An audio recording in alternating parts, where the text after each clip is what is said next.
Today, we're headed out to the beautiful Rainbow Ridge Ranch in Acton, California, just an hour north of LA. That's where I'm meeting composer Brandon Campbell, and he's going to show this city slicker how to ride a horse. So saddle up and join us for this episode of Composers Out of the Studio.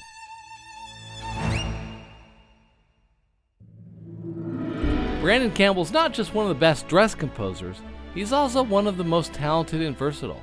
He began working at Hans Zimmer's Remote Control Productions right out of college, and quickly gained the interest of composer Ramin Djawadi, first working as an assistant and then contributing music to high-profile projects like Game of Thrones, Person of Interest, Eternals, Gears of War, and a little show called Westworld.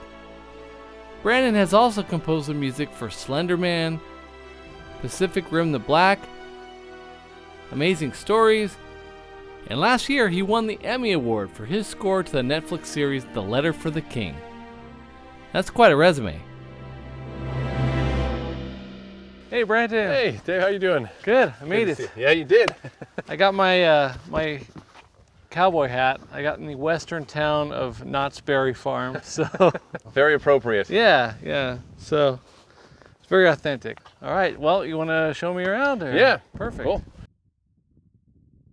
This is one of the things like I found like later in adult life, but it's been really good, and it's been really good from like especially like a work standpoint because I get to come out here and be alone and in the quiet and it's get away from Hollywood and industry people for a minute, and so that part of it I've really enjoyed. Yeah. How long have you been kind of doing this? Maybe doing like the horse thing? 3 years, 4 years. So not super long. It's not something I grew up with. Maybe less than 3 years. It started just before COVID, as like playing soccer slowed down and I needed some kind of outlet. And, I had a long list of things I wanted to try, and I took like a horseback riding lesson. I was like, that was the first thing I did on my list. And I was like, this is it. Found it like, went for one. Yeah. And just like fell in love with it. Yeah. Yeah. And you said you actually have like a horse of your own now? Or? I have 2 horses, and I think one getting ready to retire and in the market again for another horse. One of my horses, Missy, she came from a kill pen in Mississippi. They said she'd never been ridden under saddle, so she had no experience carrying a rider, and lots of things were scary and stuff like that. Yeah. Yeah, and then I had my other horse now. He's a lot more finished, and so I just come out and try and just get him exercise. Yeah. Yeah. I noticed you posted on your Facebook a picture of an ancestor of yours that looks very much like you, and I was just curious because it's a very uncanny resemblance. It is. I know. The funny thing is, I'm surprised at least like a handful of people kind of fell for that. Well, I would consider myself actually one of those people that fell for it, because I was like, wow, that is amazing. And actually, I was like, I can't believe I fell for it. A lot of people did. It was kind of funny. You know how that happened? It's like I was just bored one night. I was watching 1883, and have you seen the show? Yeah, like a couple of the episodes. I love that show, but yeah.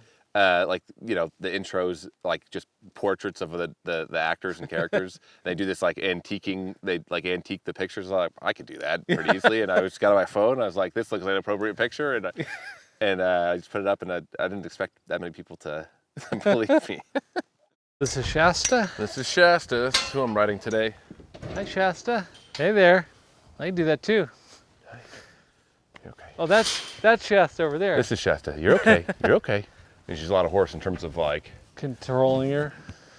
The ears mean that's her way of saying like she's pissy or upset about something, or get back. It's okay. This is a fly mask. It's okay. Please don't kill me. So she's a lot of horse mean. Like what could she do that could be? Well, the most dangerous thing she could do is she could have squared up at me and struck out with her front foot. I think that's actually the most dangerous thing. It's probably more dangerous than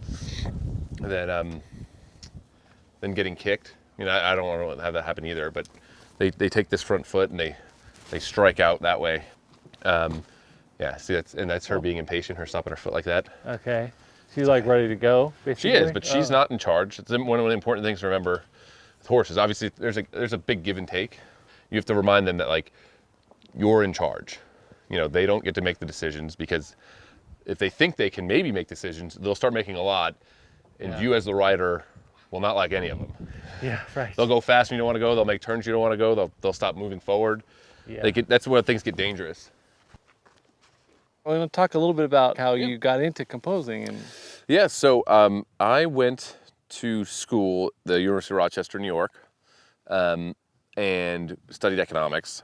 And, you know, I grew up playing an instrument, but had no aspirations of pursuing music further. I would admit I really enjoyed listening to like classical music, and then I got into film scores. And I took some music theory classes and fell in love with it, and decided to study music composition as like a hobby. It was like kind of doing it for fun. And then, you know, very fluke connection, got an opportunity to intern at Remote Control Productions when I was 19 or 18. And like the second I walked in, literally like that like within 15 minutes, like this is what I want to do with my life. This is what I have to do with my life. Went back to school, like bought Logic, started buying samples, which I couldn't afford because I was in college. And just started teaching myself, you know, programming and sequencing, while also, you know, studying for my school stuff, and came back out, interned again at Remote, and then moved. I drove the day after I graduated. I drove out to LA. wow. Yeah. You're like, this is it. This was it. I was hooked. I was hooked the second I walked in that place. Yeah. So like, what were some of your early things that you got to work on that were highlights for you? Well, I mean, I worked on Game of Thrones, which was a big one. But the thing that at least I think is probably closest to me, you know, for people who don't know, I worked for Ramin Djawadi as his tech and then writing assistant for years. And there was a CBS show that came in when I was only a year there, called Person of Interest, which also was a good show. I enjoyed the show, and I ended up writing a good chunk of the music for that series, and I just feel very close to it. I ended up conducting a lot of we recorded every week strings, which was amazing. That's another reason I loved it. Yeah. At the Bridge, which doesn't exist anymore, but I had a good time. I got to run those sessions, and then I ended up conducting those sessions. And so it's just that early thing was, and it was a big show, and it was a good show. And so like that's my big highlight from like early on in my career. Yeah. Person of Interest. Yeah. I think I saw a picture of you recently. You posted of when you were working on that show, and you looked very young, you know. At the time. I mean, I would have started on that show when I was like 22, I think. Wow. Or something, or maybe 23. I was young, young, green, gullible, naive. Were you scared at any point? Like, what did I get myself into, or were you pretty confident? I was. Yeah, there were different levels of. So network TV is a whole nother like beast, where it's like. Yeah. They'd spot. We had 4.5 days to turn the episode around, and it was a 42-minute episode, and there was like 38 minutes of music. But I think the most scared I ever was either the first time I led an orchestral session when Ramin wasn't there, or the first time I conducted that band, because I don't know what I was like 24, and like, you know, subpar musician, and I walk in front of a room of like the best, you know, some of the best string players in the world, definitely the best session players in the world. Yeah. And I'm like, you're gonna pay attention to me? I'm like, this is a bad idea. Yeah. This is terrible. And so that was kind of scary too. But you know, it's like everything. Like you get through the first run through or the first cue or two, and your nerves get settled, and then you kind of find your groove. Yeah. They're asking what kind of medical insurance I have, so. Easy.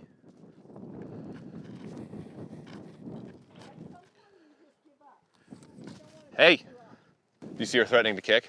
Yeah. God. Oh, he's riding Chester. So Brandon, you mentioned that Shasta's a lot of horse. Is Chester also a lot of horse? Or? No, Chester's a good boy. Okay. He's real calm. He's gonna take care of you. Hi. Isn't that right, buddy? I kind of like the fact that he's very calm right now. Uh-oh.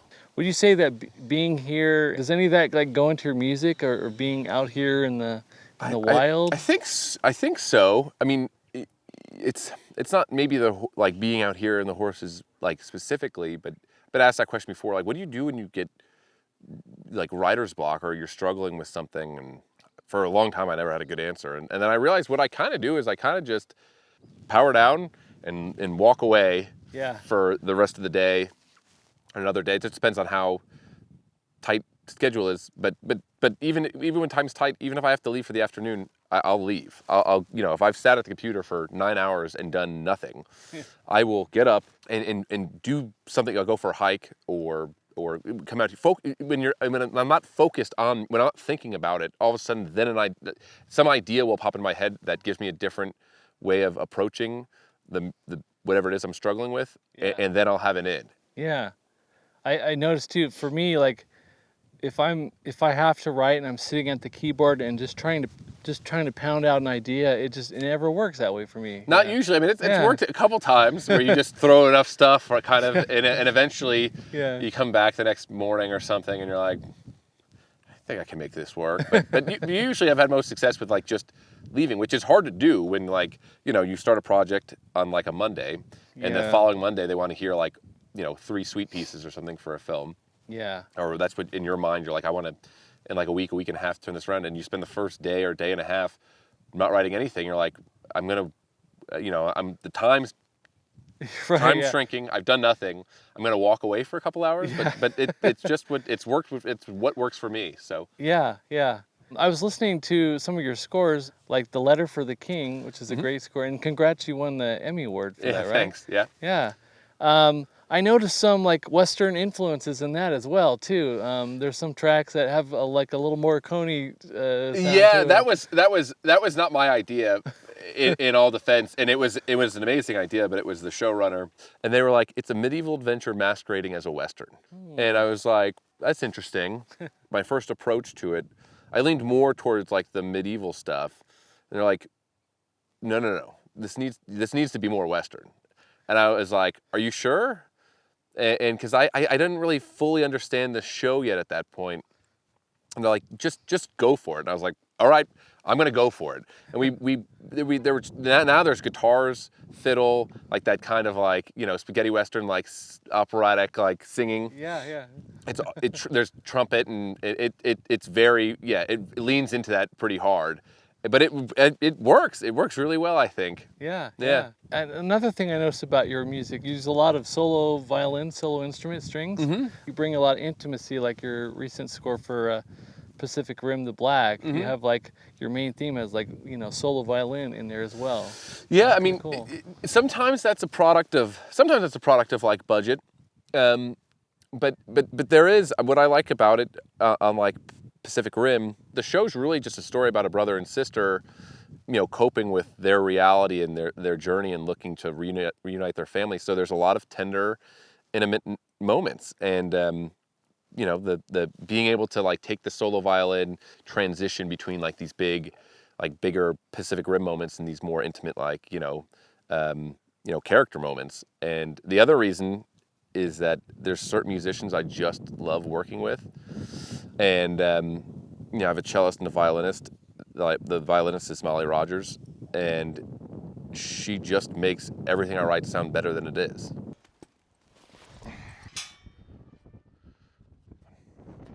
This is just a remind her who's in charge, and also she has any crazy in her to get it out here before I get on her. Okay, ready?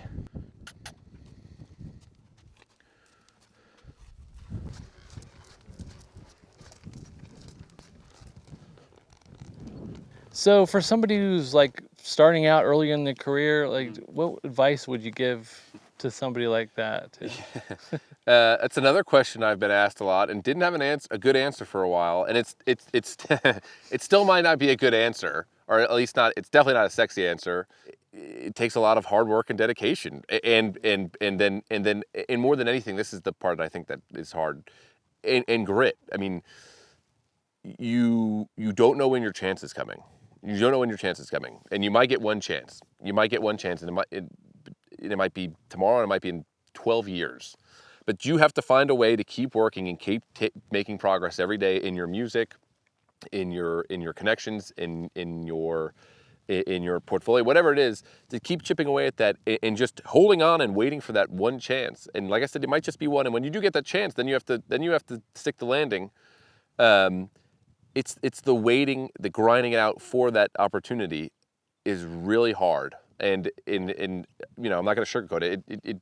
Most people, unless you're fortunate enough to like things happen really fast right out of the gate for you, and you're able to just build on all that momentum. Most people have times where it's just you just struggle. I know myself, like, I know there's been times where I'm like, I'm ready, I could handle this type of project, I'm ready for like that call. Yeah. And I know I had like the chops, I had the experience, I felt like I had everything. The phone doesn't ring, and it's just like, I don't know, for me it was like mental toughness and grit, because like you hang out long enough, you will get that chance. You will get that chance. It's just like, do you have it in you do you love this enough? Do you have it in you to do that for 5 years, to sock it out for 5 years? Whatever it is that lets you keep your business running, whether it's writing additional music, whether it's copying, whether it's orchestrating, whether it's preparing stems, whether it's like, writing, after your day job at 8 p.m. to midnight every single day, and writing library music, whatever it is, however you need to slog through it, that grind is what I think, that's my best piece of advice. Get ready for it, and just when you encounter dark days, remember there's going to be eventually light at the end of that tunnel. Yeah, that's great advice. I guess. I mean, it's not great advice. It's not even really advice. It's just like, just know that's coming, and like, and keep your head high and take pride in your work and work hard, and remember to just keep moving forward. Just keep moving forward. And it's not like I said, it's not sexy advice. It's for me, it's like real advice. Yeah. Yeah. And I've talked to other composers who we talked about making sure you're enjoying the moment that you're in too, because I feel like no matter where you are in your career trajectory, there's a tendency to just not be satisfied with what you just accomplished, and you're already looking to the next thing. Yeah, I get that. I'm guilty of that too. Like, I ironically was probably better at when I was younger, is when I started off as an intern getting coffee and taking out trash, and then working for Ramin and preparing MIDI and printing out parts and delivering synth masters. I loved every second of that. I couldn't be at the studio enough. I couldn't get enough of it. I just wanted to be around filmmaking and scoring. Like I said, I loved every second of that. Well, should we go find horses? Yeah, let's do it. Try this. Feeling brave? Yeah, I think so. Good. Hopefully I won't be too much of a city slicker. Also, I'm standing. You look really tall. Yeah, this is a terrible angle. This is much better. There we go. Oh, okay.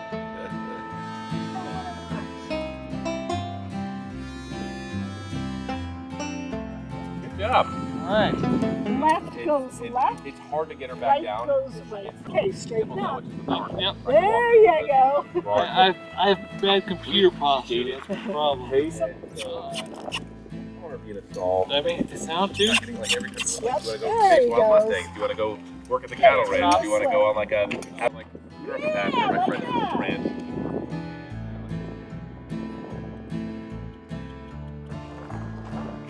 I notice Brandon's not wearing a helmet.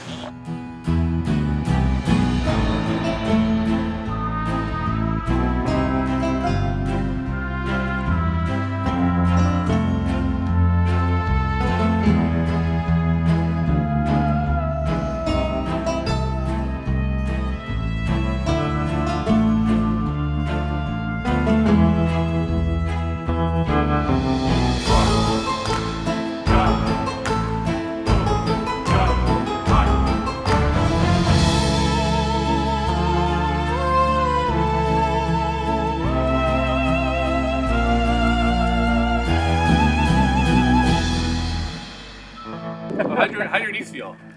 A little sore. They're probably I've never used these muscles before.